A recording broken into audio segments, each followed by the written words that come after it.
في صحبة القرآن خير، نحياه كي نحيا بخير، ولنا من الأسماء خير.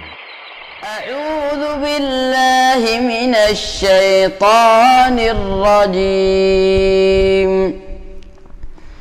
أمن هو قانت آناء الليل ساجدا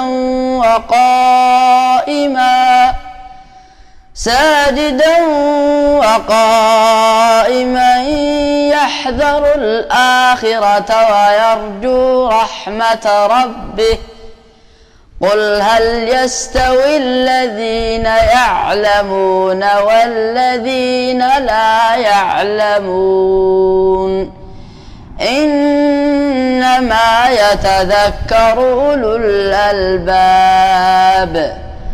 قل يا عبادي الذين آمنوا اتقوا ربكم للذين أحسنوا في هذه الدنيا حسنة وأرض الله واسعة، إنما يوفى الصابرون أجرهم بغير حساب.